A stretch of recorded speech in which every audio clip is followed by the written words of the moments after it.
अस्सलाम वालेकुम नाज़रीन, प्रोग्राम दो टोक के साथ मैं हूं आपकी होस्ट शुमाइला नवाज। नाज़रीन, अफवाज पाकिस्तान से इज़हार यकजहती के लिए मुल्क भर में रैलियों का इनेकाद किया गया, जलसे जुलूसों का इनेकाद किया गया और इसमें हर तबका हाय फ़िक्र के लोगों ने शिरकत की, हर उम्र के लोगों ने शिरकत की, ख़वातीन ने बड़ी तादाद में शिरकत की और अफवाज पाकिस्तान से इज़हार यकजहती किया और दिफा वतन के लिए हर कुर्बानी देने के अज़्म का भी अयादा किया। आर्मी चीफ ने वाशगाफ अल्फाज में ये कह दिया कि मुल्की सालमियत का दिफा कैसे करना है ये हम बखूबी जानते हैं, कोई हमें ना बताए। भारत का गुरूर खाक में मिल चुका है, भारत ने घुटने टेक दिए हैं, भारत मुंह की खाने के बाद मुज़ाकरात की टेबल पर आ चुका है और माहिरीन ये कहते हैं कि पाकिस्तान को अब कुछ बोल्ड स्टेप्स लेने होंगे। वज़ीर दाखिला का ये कहना है कि भारत अब किसी भी एडवेंचर से पहले 100 बार सोचेगा। क्या जंग बंदी देरपा है या कितनी देरपा है, ज़रूर इस पर बात करेंगे। अमेरिका का सालिसी का किरदार कितना पायदार है, ये भी हमारे टॉपिक का हिस्सा रहेगा। भारत का मीडिया जिसने झूठ को सच बनाकर अपनी ही आवाम को बेवकूफ़ बनाया, इस पर ज़रूर बात करेंगे। बॉलीवुड के हीरो अपनी फिल्मों में पाकिस्तान को ज़ेर करते दिखाई देते हैं, लेकिन हकीकत में मैदान जंग में शिकस्त फाश उनका मुकद्दर रहे। J10 ने दुनिया भर में नाम ऊंचा कर दिया पाकिस्तान का और मोदी जो कि J10 को नलकिया कहता था उसका सर शर्म से झुक गया। राफेल की ताकत का बुत पाश पाश हो चुका है। ये तमाम आज के टॉपिक है, जबकि भारत में आवाम का जो गुस्सा है वो अपने उरूज पर है और आवाम ने बड़ा मुतालबा कर दिया है कि मोदी, अमित शाह और मीडिया को उल्टा लटका दिया जाए। ये तमाम आज के टॉपिक हैं जिन पर हम बात करेंगे, लेकिन इससे पहले वक्तों के एक छोटे से ब्रेक का, कहीं मत जाइएगा, हमारे साथ रहिएगा। वेलकम बैक नाज़रीन, और गुफ्तगू के सिलसिले को हम आगे बढ़ाएंगे। पाकिस्तान से इज़हार यकजहती के लिए अवामी जोश व जज्बा अपने उरूज पर पहुंच चुका है, जबकि दूसरी तरफ अगर बात की जाए भारत की तो वहां पर आवाम का गुस्सा अपने उरूज पे पहुंच चुका है और अब तो इतलात ये मौसूल हो रही हैं कि वो फौजी जवान, भारतीय फौजी जवान जो कि सरहद की तरफ जा रहे हैं, लोगों ने उन पर हमले करना शुरू कर दिए हैं। बड़ी अजीब सी सिचुएशन है। लोग मांग कर रहे हैं कि अमित शाह, मोदी और मीडिया को उल्टा लटका दिया जाए। भारतीय आवाम का ये कहना है। बड़ी अजीब सी सिचुएशन है। जो मोदी ने गड्ढा खोदा था वो खुद ही गिर गए हैं उसके अंदर। बहरहाल जरूर बात करेंगे। हमारे साथ हमें ज्वाइन कर चुके हैं स्टूडियोज में ब्रिगेडियर रिटायर्ड करार हुसैन साहब ने, उनको खुश आमदीद कहेंगे अपने प्रोग्राम में। अस्सलाम वालेकुम ब्रिगेडियर साहब। वालेकुम सलाम, जीते रहे। क्या हाल है, कैसे हैं सर? Thank you. अल्हम्दुलिल्लाह मैं ठीक हूँ, आप कैसे हैं? अल्हम्दुलिल्लाह बहुत खुश और बहुत ज्यादा खुश। होना भी चाहिए, पूरी कौम खुश है आपके साथ साथ। बेशक बेशक।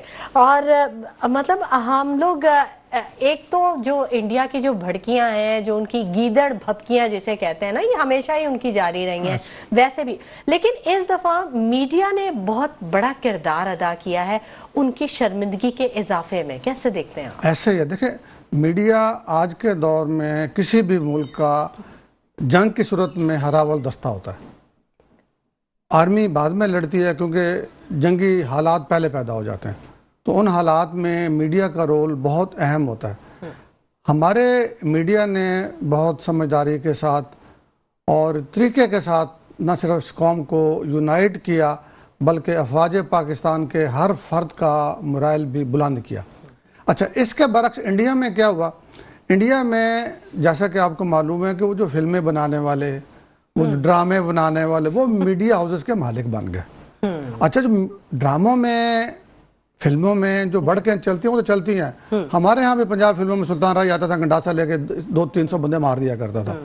तो उन्होंने समझा कि जैसे हम ड्रामों फिल्मों में बना लेते हैं, पाकिस्तान की फौज के साथ भी वैसा कर लेंगे।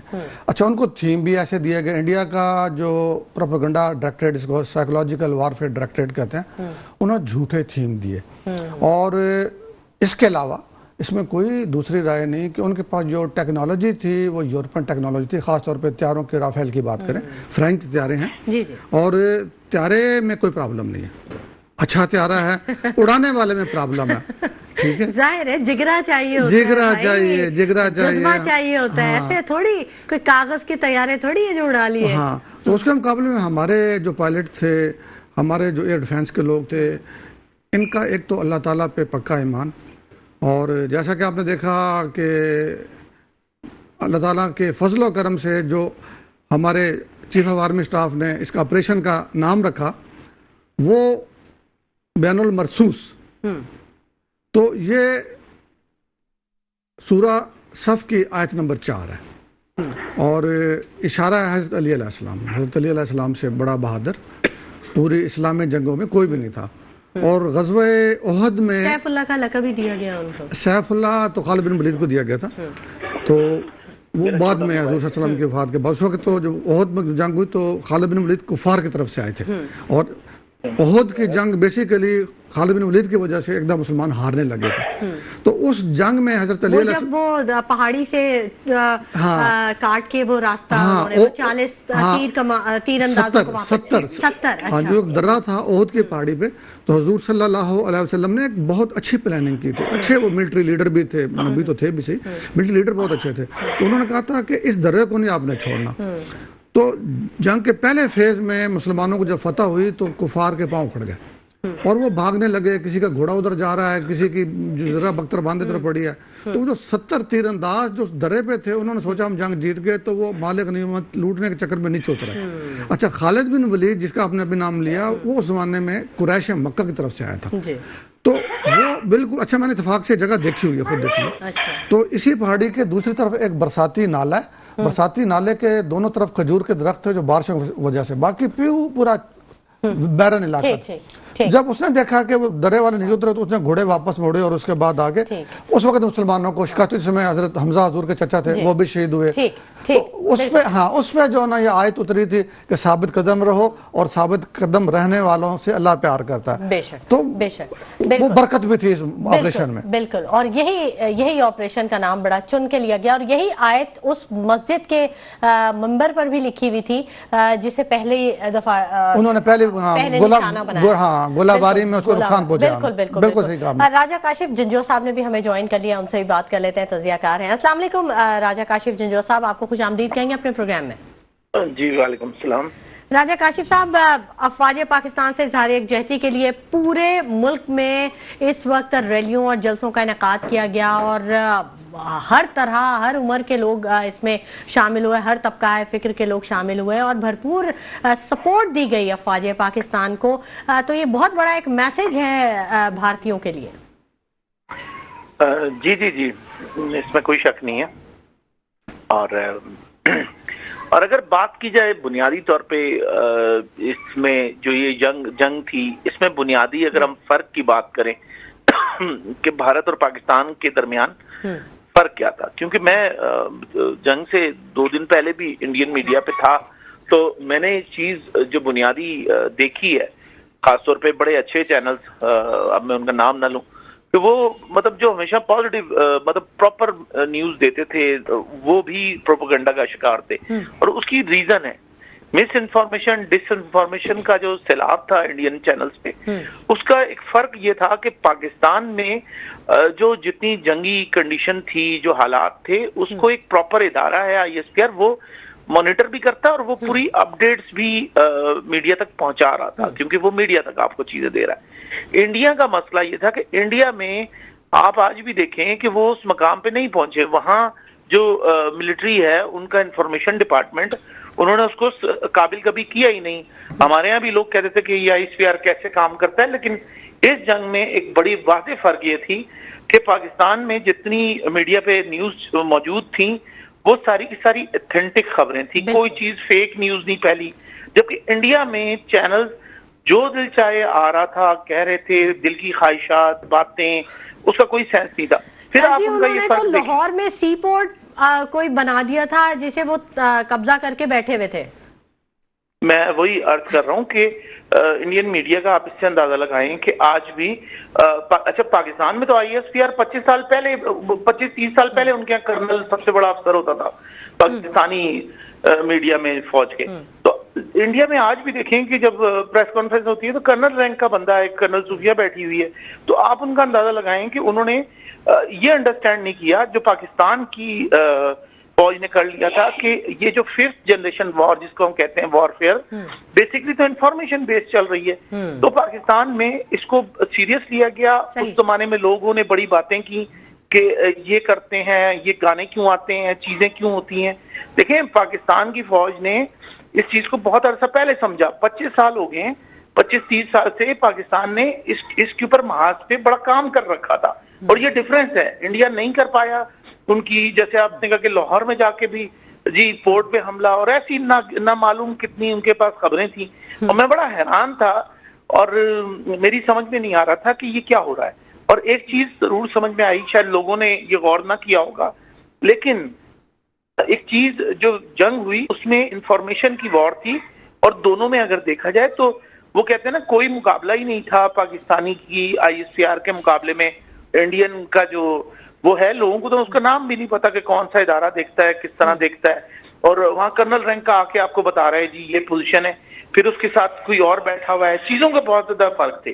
और देखें, फौज के मामलात जो है, जंगी मामलात अपडेट देने के फौज ही करती है, उन्हीं का इदारा करता है, ये कोई अवाम नहीं बैठ के करती, और उसकी इंफॉर्मेशन रेगुलर आती है। तो ये एक बहुत बड़ा फर्क है, और ये मैं बिल्कुल क्रेडिट दूंगा कि पाकिस्तान की आईएसपीआर का ये बहुत बड़ा क्रेडिट है कि इस जंग के अंदर उन्होंने एक बहुत बड़ा कलीदी की रोल अदा किया है। और इसमें अगर हम कहें कि गवर्नमेंट ऑफ पाकिस्तान ने बड़ा अच्छा किरदार किया। तारड़ साहब का बड़ा पॉजिटिव था कि अब आज हम पाकिस्तानी हैं, हम किसी वो नहीं है, मैं किसी सियासी पार्टी को रिप्रेजेंट नहीं कर रहा, बल्कि मैं इस वक्त पाकिस्तान को रिप्रेजेंट कर रहा हूं। जब उन्होंने ये बात की तो मुझे लगता है कि मुझे बड़ी बेहतर ये चीज लगी कि खासतौर पे यही मौके होते हैं जिनमें पता चलता है कि आपके जहन में क्या है।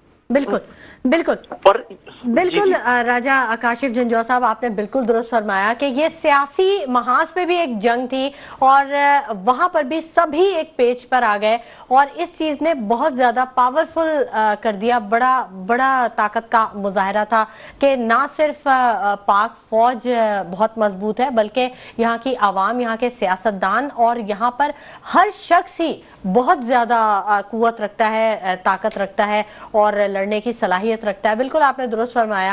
आप हमारे साथ ही रहिएगा। ब्रिगेडियर करार हुसैन साहब हमारे स्टूडियोज में मौजूद हैं, उनसे भी बात कर लेते हैं। ब्रिगेडियर साहब, अब जब अमन कायम तो हो गया, ठीक है, सबको पता चल गया पाकिस्तान की पोजीशन, जो बड़ी तनकीद की जाती थी, दुनिया भर से तनकीद होती रही थी पाकिस्तान पे, पता नहीं कहाँ से क्या क्या कुछ बोला जाता रहता था।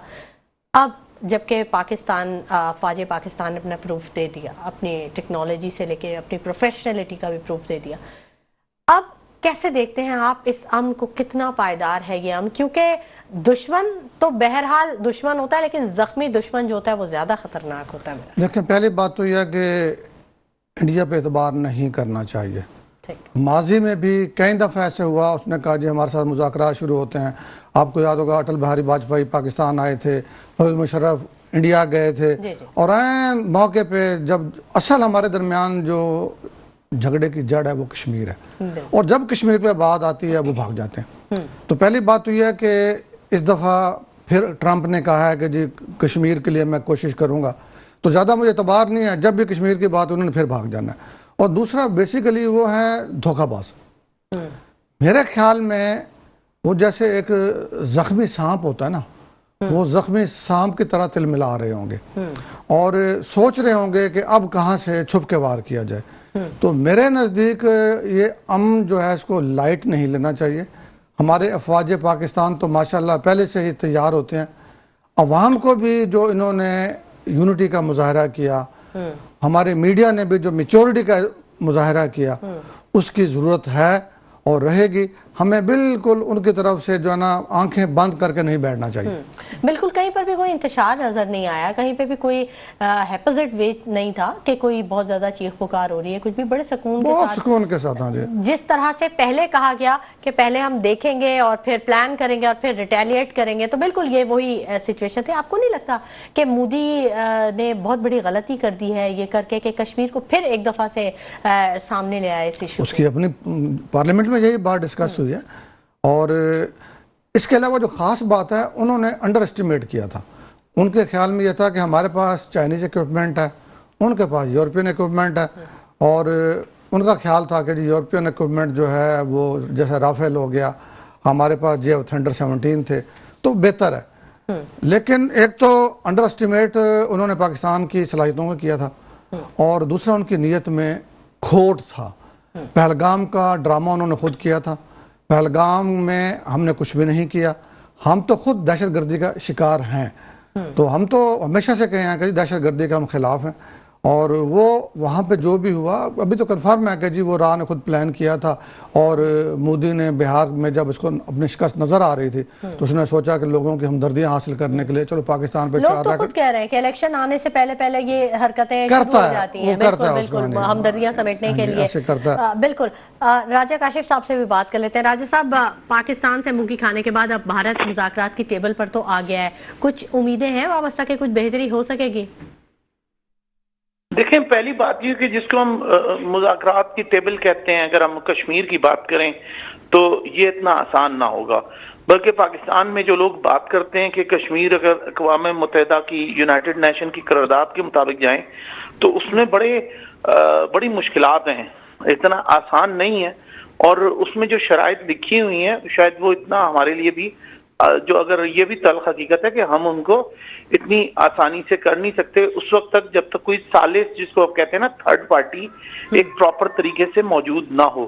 और चूंकि हम ये भी नहीं भरोसा कर सकते कि अमेरिका या यूनाइटेड नेशन से बहुत सारी चीजें हमें मिल जाएंगी तो फिर उसकी करारदाद पे जाएं। तो करारदाद पे अमल होना और वो जो है वहां रेफरेंडम होना, इस्तफ्साए राय, वो बहुत मुश्किल अमर है। मुझे प्रैक्टिकल नहीं लगता कि इतनी आसानी से हो सकता है, क्योंकि उसकी जो ग्राउंड रियलिटीज हैं वो बड़ी ही डिफरेंट है। और इत्तेफाक है कि पाकिस्तान में लोगों ने वो पढ़ भी नहीं रखी। हम सब कश्मीर कश्मीर करते हैं, लेकिन वो बड़ी चीजें हैं। और मुझे ऐसा लगता है कि ये जो मसला है हमारे और इंडिया के दरमियान, ये अगले कुछ टाइम भी इस तरह रहेगा और हम इसको खत्म नहीं कर सकते, या इसको हल इंडिया और पाकिस्तान, क्योंकि इसमें सबसे बड़ा मसला यह है कि पाकिस्तान का एक स्टैंड है और इंडिया भी अपना एक स्टैंड रख के बैठा हुआ है, और दोनों में से जो भी बैकफायर करेगा अवाम उसे छोड़ेगी नहीं। और ये पॉसिबल ही नहीं है कि कोई बंदा बैकफायर कर सके। बिल्कुल। तो इसका मतलब ये अगले 10-20 साल और चलेगा। जी, कश्मीर का मामला तो है, लेकिन इसके साथ साथ जो सिंध ताश मुआहदे का एक नया शोशा छोड़ दिया था इनके भारतीय वजीर खारजा ने, तो ये इसका अब ये कहाँ पे जाएगा मामला, क्योंकि ये तो आबी जहरियत तो कमर बस्ता है भारत हमेशा से। जी, ये आपने बड़ा अच्छा सवाल किया है। मैं इंडियन चैनल्स पे ही था और पिछले दिनों जब ये बात हो रही थी, और उनको टेक्निकल अगर आप बात कहें कि जिसको हम ये जो एग्रीमेंट है, वाटर ट्रीटी जो है, ये बेसिकली जो की गई, इसमें जो सालिस है या थर्ड पार्टी है या जो इसमें गारंटर है वर्ल्ड बैंक, क्योंकि देखें वर्ल्ड बैंक एक वैल्यू रखता है और इंटरनेशनल जब गारंटी आ गई तो दोनों में से कोई इसको खत्म नहीं कर सकता इतनी आसानी से। इस चीज को समझने की बात है। उन्होंने खत्म नहीं किया, उन्होंने क्या कहा है, मुअत्तल किया है, सस्पेंड किया है। और सस्पेंड भी उन्होंने हालात की वजह से किया था, और वो चीज ठीक हो जाएगी, यानी कि वो मुआहिदा वापस रीस्टोर हो जाएगा। इसमें कोई वो नहीं है। वो इमोशनली या उन्होंने वॉर टैक्टिक्स के तौर पे रखा था, और ये उनकी एक गलती थी, उनको ये नहीं करना चाहिए था। अच्छा, दूसरा ये एक आखिर में पूछना चाहूंगे सिर्फ कि ये इख्तियार है उनको कि ये मुअत्तल कर सके? देखें, दोनों पार्टियां जो हैं, दोनों फरीकैन ने साइन किए हुए उस पे, तो ऐसा नहीं हो सकता कि जब तक तीसरा फरीक भी ना बैठे, सालिस की को भी इन्वॉल्व करके ही कोई उसको सस्पेंड भी तब हो सकता है। मतलब ये कि उसमें भी आपको तीनों फरीक बैठेंगे तब होगा। ये नहीं है कि वहां से पाकिस्तान बैठ के कहे कि हम नहीं। इसी तरह शिमला एग्रीमेंट की हम बात करें तो शिमला एग्रीमेंट पाकिस्तान ने जब कहा कि जी हम भी इसको वो करते हैं, तो उसमें मुझे लगता है वो हमारे एंड की वो चीज नहीं थी, क्योंकि शिमला एग्रीमेंट हमें बड़ी सहूलत देता है। क्योंकि जब हमने ये तय कर लिया कि हमारे मामला दोनों मुल्क आपस में बैठ के तय करेंगे, तो अभी भी जब बात जा रही थी कि कहीं और आ जाए, कोई और फरीक आए, तो ये तो शिमला एग्रीमेंट आपको कहता ही नहीं है। बल्कि इसमें तो देखा जाए बड़ी हम पाकिस्तान के लिए बड़ी बेहतरी है कि आप ये देखें कि 71 में पाकिस्तान की सबसे बड़ी सक्सेस ये थी कि हमारे जितने फौजी थे हम बगैर किसी शराइत के वापस भी लेके आए थे, बगैर किसी परेशानी की सारी चीजें हमने पाकिस्तान ने रीस्टोर की थी। और इंडिया को अगर देखें शिमला एग्रीमेंट या उस जमाने में कुछ भी नहीं मिला था, अगर आप टेक्निकली बात करें, आज इंडियन एनालिस्ट ये कहते हैं कि शिमला एग्रीमेंट में हमने लॉस किया है। फिर आप ये देखें, उनका चिकन नेक का इशू क्रिएट हुआ बांग्लादेश बनाने के बाद।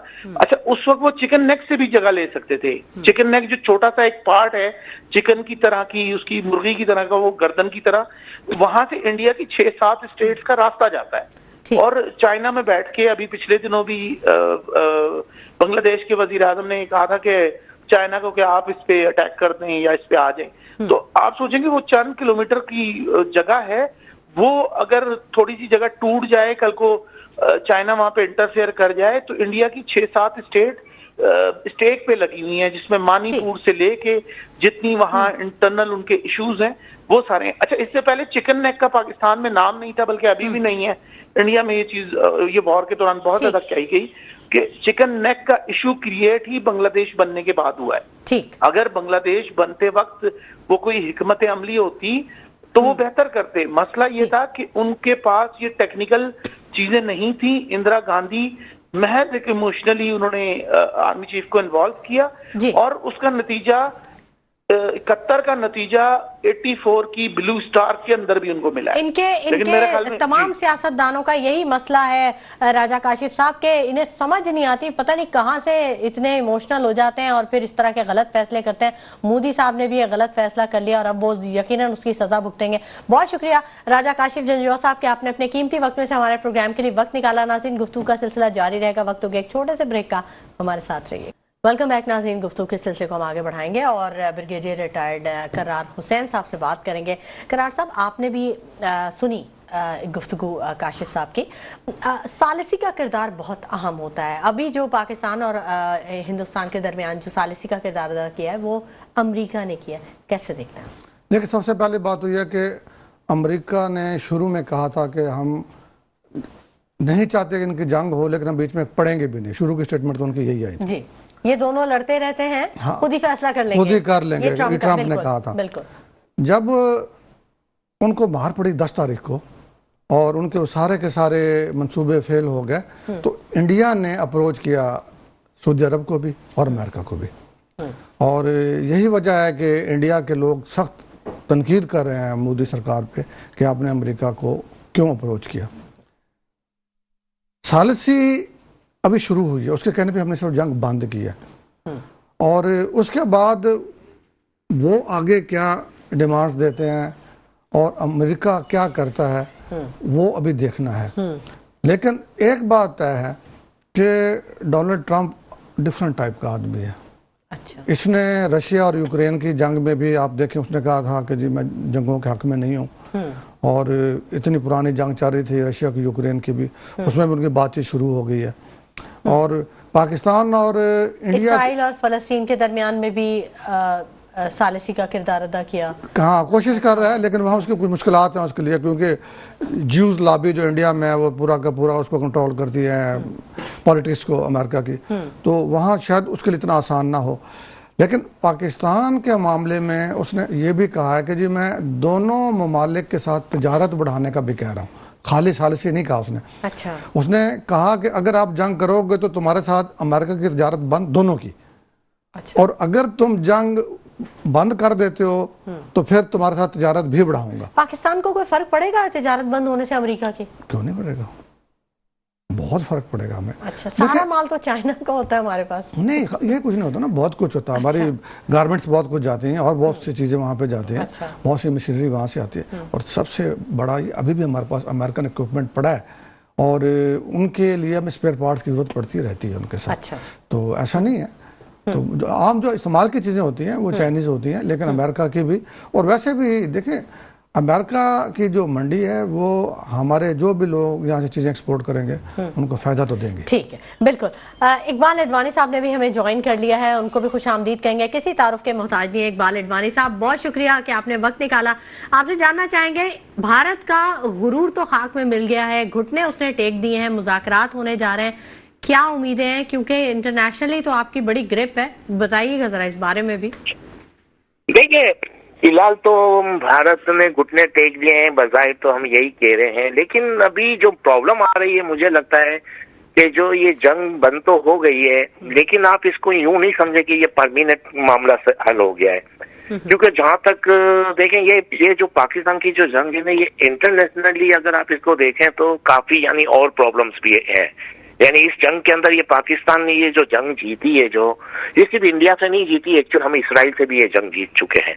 तो इसराइल खुद भी इन्वॉल्व था। अभी तभी 30 के ऑफिसर वहां पर हैं जो ड्रोन के जो आ रहे थे हमारी तरफ, इसराइली जो वो वही ऑपरेट कर रहे थे। तो अभी इसको देखें, और दूसरी तरफ से अगर आप देखें तो हम लोगों को अभी ज्यादा केयरफुल रहना चाहिए।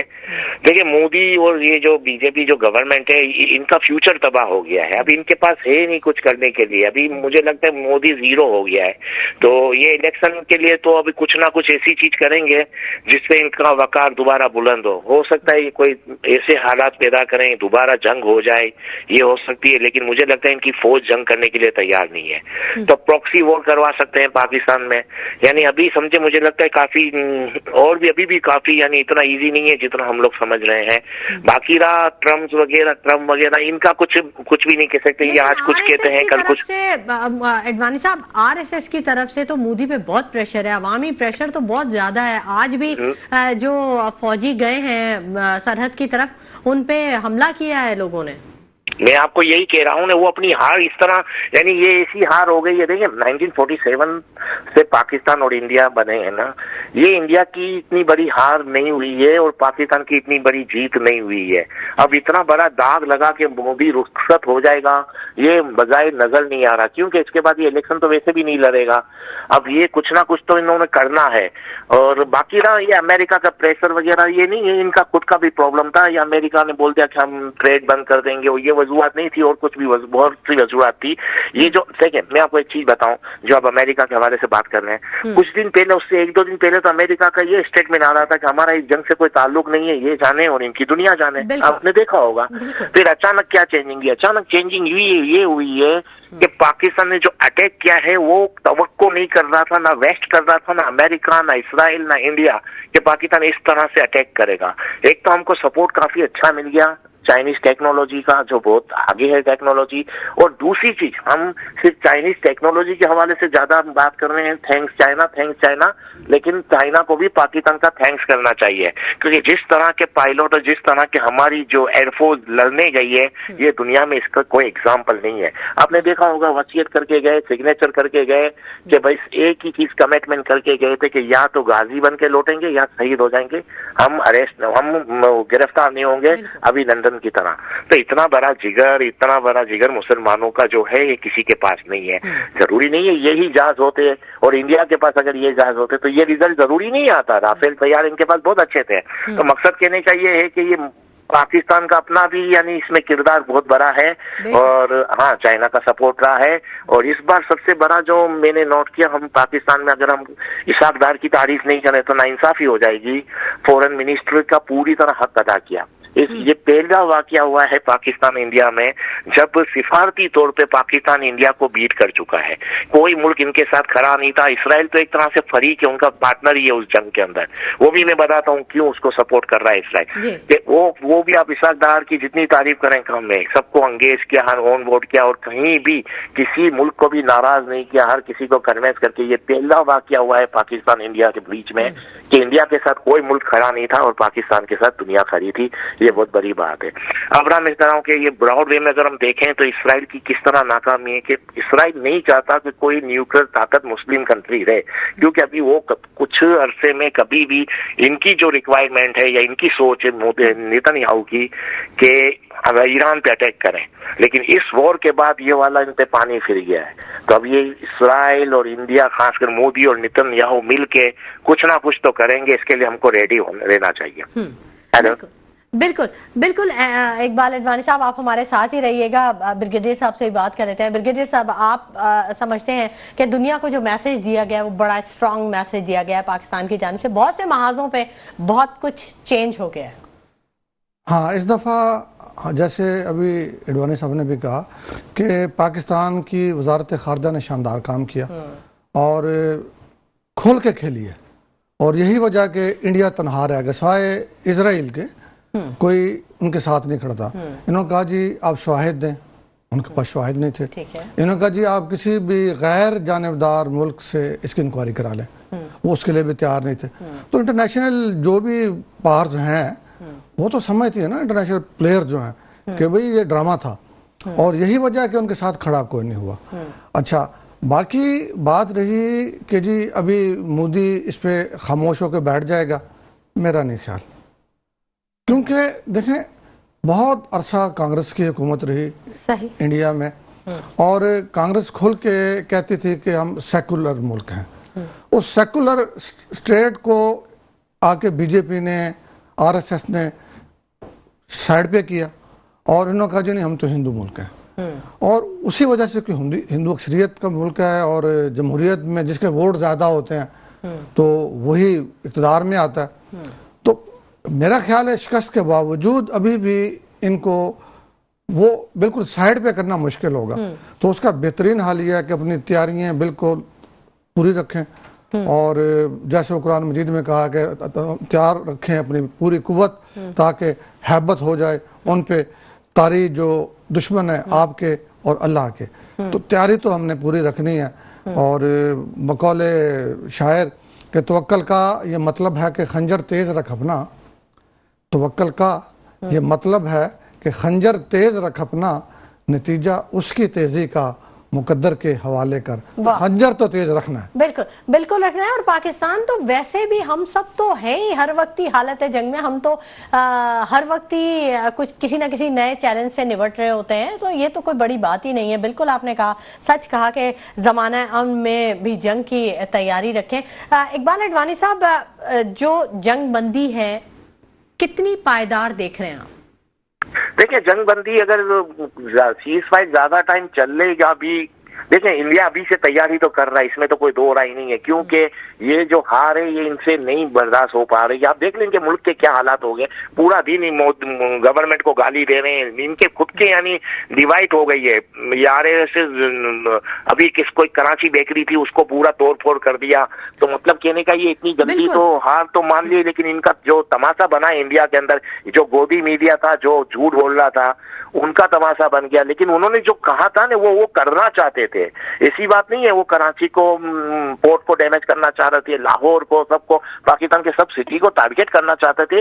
वक्त से पहले उन्होंने बता दिया जो नहीं हुआ, और हम पाकिस्तान फोर्स पे जितना फकर करें कम है। तो ये तो तैयारी इनकी पहले से थी, लेकिन इनको अंदाजा नहीं था कि पाकिस्तान इतना पावरफुल है। लेकिन अगर मेरा जहां तक अंदाजा, अगर सीज फायर ज्यादा टाइम चल भी जाता है, अगर जो बजाय मुझे नहीं लगता, हो सकता है ज्यादा चल भी जाए, सीज फायर रहता भी है अगर ओपनली, तो ये हमारे साथ प्रॉक्सी वॉर तो चालू करेंगे, यानी हमको इंटरनल तो प्रॉब्लम करने की करेंगे, क्योंकि ये इतनी जल्दी इनका जो हाल हुआ है ये बर्दाश्त नहीं है किसी से भी इनके मुल्क में। आप मुझे बताएं, जब से इंडिया पाकिस्तान आजाद हुआ है इतनी बड़ी जंग पाकिस्तान ने नहीं जीती, ना इंडिया ने हारी है। अब आप कैसे सोच सकते हैं कि बीजेपी और मोदी सरकार जो भी है ये इतना बड़ा दाग लेकर रुखसत होगा, क्योंकि मोदी तो दोबारा इलेक्शन नहीं लड़ सकता। उन्होंने तो एक रूल्स बनाया है कि 75 ईयर्स के बाद जो भी बंदा होगा वो इलेक्शन नहीं लड़ सकता, सीट टिकट नहीं मिलेगी। तो वो इतना बड़ा दाग लेकर जाएगा कैसे, ये एक सवाल बन रहा है। और बीजेपी इतनी बड़ी शिकस्त अपने नाम पे लेगी। आपने बताया, देखा इंडिया मीडिया में क्या चल रहा है अभी, इंडिया मीडिया के अंदर आप इंदिरा गांधी 1971 के जो हालात थे वो सब दिखाए जा रहे हैं, और इनको कंपेयर किया जा रहा है कि इंदिरा गांधी की क्या थी और आप क्या हो, ये इनसे बर्दाश्त नहीं हो पा रहा।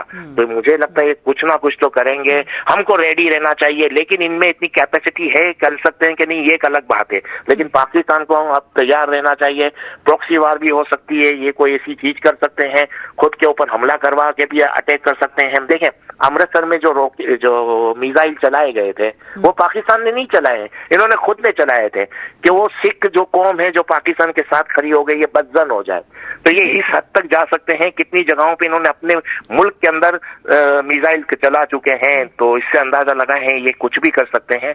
हमको हर वक्त तैयार रहना है, बस ये चीज है। बड़ी बेवकूफ़ी लगती है कि इस दौर में जब टेक्नोलॉजी इतनी हाईफाई है, जब सोशल मीडिया इतना एक्टिव है, उसमें भारतीय मीडिया का ये किरदार और भारतीय हुकूमत के ये करतूत, मतलब बड़ी हैरत की बात है, इतनी बेवकूफियां।